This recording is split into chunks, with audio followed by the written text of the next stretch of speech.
Տեսեք, մենք փորձում ենք բախել բոլոր միջազգային կառույցների, ազդեցիկ միջազգային դերակատարների դռները, որոնք որ ներկայացված են Հայաստանի Հանրապետությունում,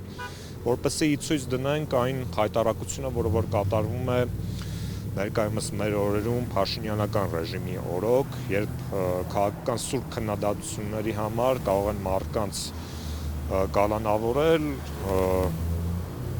քաղաքական բանտարկյալներ Նարեկ Սամսոնյանին, Վազգեն Սահաթելյանին, եւ պետք է փաստեմ, որ այս նույն հոդվածով, այդ տխրահարչակ, այդ խուլիգանության հոդվածը առաջին անգամ չէ, որ նրանք կալանավորվում են։ Առաջին կալանավորումը տեղի ունեցել 2024 թվականի մարտ ամսին։ Հիմա իշխանությունները ըստ էության նույն գործիքակազմն են կիրառում եւ փորձ են անում տորպեդահարել անտիֆեյքի գործունեությունը, որը բնականաբար նրանց չհաջողվեց, եւ մեր խնդիրն է միջազգային կառույցներին հասցնել այն ամենը, ինչ որ կատարվում է։ Միջազգային կառույցները չեն տեսնում ինչ է կատարվում Հայաստանում, կամ լռությունը ինչով է պայմանավորում։ Լռությունը առաջին հերթին պայմանավորում եմ աշխարհաքաղաքական առաջնահերթություններով, որովհետև տեսեք, նույն Եվրոպական միությունը, երբ ժամանակին Հայաստանում, թեկուզ նախկին իշխանությունների օրոք կարող էր մի փոքր որևէ մեկի մազը ծռվել, անմիջապես հայտնում էր Պյոտր Սվիտալսկին եւ խիստ դատապարտող հայտարարություններ էր իրականացնում։ Իսկ այսօր ԵՄ դեսպան Վասիլիս Մարագոսը ուղղակիորեն լռում է, երբ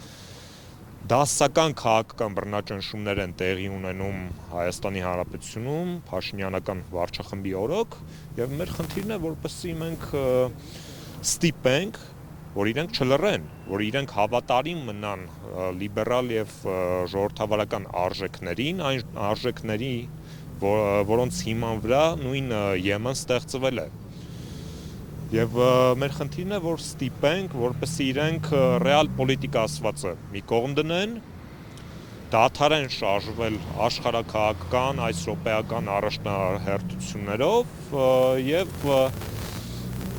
վերադառնան իրենց գաղափարական ակունքներին։ Հիմա ինչ պահանջ եք նամակի մեջ ներկայացնել, ինչ որ ասացիք, բովանդակությունը կներկայացնեք։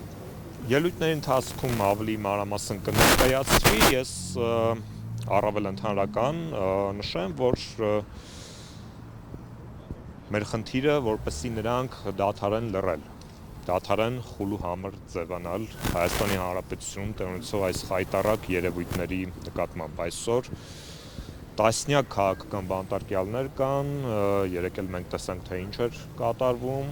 ձերբակալվեց արդեն Աշոտ Սրբազանը,